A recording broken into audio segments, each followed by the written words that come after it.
بسم اللہ الرحمن الرحیم۔ السلام علیکم میرے محترم ناظرین، اللہ کی رحمت اور عبرت نازل ہو ہم سب پر۔ محترم ناظرین، آج ہم آپ کو لے کر جائیں گے قبرستان کے گہرے رازوں تک، جہاں سے انسان کا آخری سفر شروع ہوتا ہے۔ 3 قبر اور ایک گورکن کی دلچسپ کہانی۔ یہ صرف دفنانے کا کام نہیں ہے، کیا ہے وہ راز جو صرف گورکن ہی جانتا ہے۔ آپ سے بس اتنا سی گزارش ہے کہ ویڈیو کو اینڈ تک ضرور دیکھیں اور ہمارے چینل کو لائک اور سبسکرائب ضرور سے ضرور کریں، اور پاس میں دیے گئے بیل آئیکن بٹن کو بھی پریس کر دیں تاکہ ہماری آنے والی ویڈیو کی نوٹیفیکیشن آپ لوگوں تک بآسانی پہنچتی رہے۔ میرے محترم ناظرین اور میرے پیارے دوستو، ایک دن حضرت عمر بن مسلم جو کہ ایک بزرگ ہیں، وہ فرماتے ہیں کہ میں ایک دن اپنے گھر میں بیٹھا ہوا تھا، مجھے خیال آیا کہ ہمارے محلے میں ایک گورکن رہتا ہے، قبر کھودنے والا، اس کی پوری زندگی قبرستان میں گزری ہے،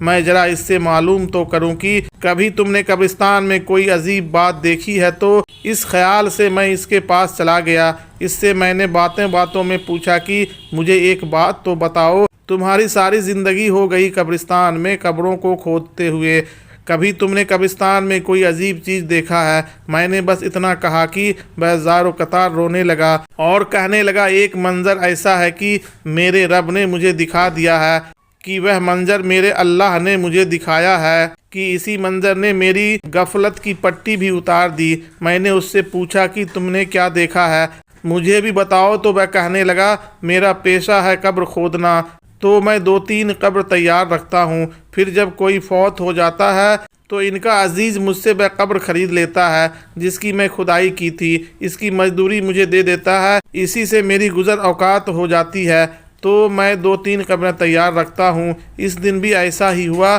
میں نے 2 قبریں اپنی عادت کے مطابق تیار کر لی تھی۔ جب میں تیسری قبر کھودنے لگا تو مجھے اس قبر میں سے تپش آنا شروع ہو گئی، اس قبر میں سے مجھے حدت اور گرمی محسوس ہونے لگی، میں پسینے میں سرابور ہو گیا۔ ادھر ایک جھاڑی تھی، میں نے اس پر کپڑا ڈال کر ایک چھتری سی بنا لی، اس سے ایک سایہ ہو گیا۔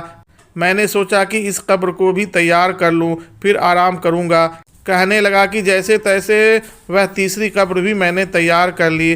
وہاں سامنے ایک درخت تھا، اس کے نیچے میں اپنے گراہک کا انتظار کرنے لگا، جیسا کہ میرا معمول تھا۔ اس نے کہا کہ اللہ کی عزت کی قسم، میں نے دیکھا کہ آسمان سے 2 سوار اترتے ہیں۔ وہ سواریوں سے اتر کر جو پہلی قبر تھی اس کے پاس ایک سرہانے اور ایک پوتانے کھڑا ہو گیا۔ سرہانے والا کہنے لگا کہ لکھو، اس قبر کے بارے میں لکھو۔ پوتانے والے نے کہا کہ میں کیا لکھوں؟ اس نے کہا 12 میل لمبی اور 12 میل چوڑی لکھ دو، یہ قبروں کے فیصلے ہوتے ہیں جو اللہ نے اس گورکن کو دکھا دیے، 12 میل لمبی اور 12 میل چوڑی لکھ دو۔ میں یہ سب کچھ دیکھ رہا تھا۔ پھر وہ دوسری قبر پر آ گئے جو سرانے کی طرف کھڑا تھا، وہ کہنے لگا کہ لکھو اس قبر کے بارے میں۔ اس نے کہا کیا لکھوں؟ تو سرانے والے نے کہا کہ چاروں طرف جہاں تک وسیع نظر ہو وہاں تک لکھ دو۔ پھر وہ تیسری قبر پر آ گئے، وہ کہنے لگا اس قبر کے بارے میں لکھو۔ اس نے کہا کیا لکھوں؟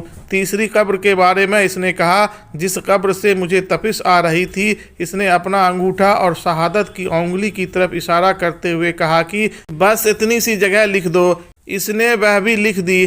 وہ جن سواریوں پر آئے تھے دوبارہ اس پر بیٹھے اور پھر آسمان کی طرف غائب ہو گئے، اور میں نیچے یہ سارا منظر دیکھ رہا تھا۔ میرے اللہ نے مجھے سب کچھ دکھا دیا تھا۔ اب میں سخت منتظر تھا، انتظار میں تھا کہ میں دیکھتا ہوں کہ ان قبروں میں کون کون آتا ہے۔ میں یہ دیکھ کر حیران ہو گیا کہ جنازے میں 4 لوگ جنہوں نے چارپائی اٹھا رکھی تھی، اور اس کے پیچھے بھی 3-4 لوگ تھے جو جنازہ پڑھنے آئے تھے، اور بندہ کوئی نہیں تھا۔ میں بہت حیران ہوا کہ یہ لوگ کون ہیں جو اتنے کم ہیں۔ میں نے سوچا کہ میں پوچھوں۔ جب میں نے کسی بندے سے پوچھا تو انہوں نے کہا کہ یہ ہمارے محلے کا جو سب سے غریب آدمی ہے، اس کا جنازہ ہے، اور غریبوں کی فوتگی میں کون آتا ہے؟ یہ اتنا غریب تھا کہ اس کے کفن دفن کے لیے بھی ہم نے چندہ کیا ہے، اور اسی سے تجھے قبر کی مزدوری دیں گے۔ میں نے اس سے پوچھا کہ یہ تو پتہ ہوگا کہ یہ غریب تھا، مگر یہ تو بتاؤ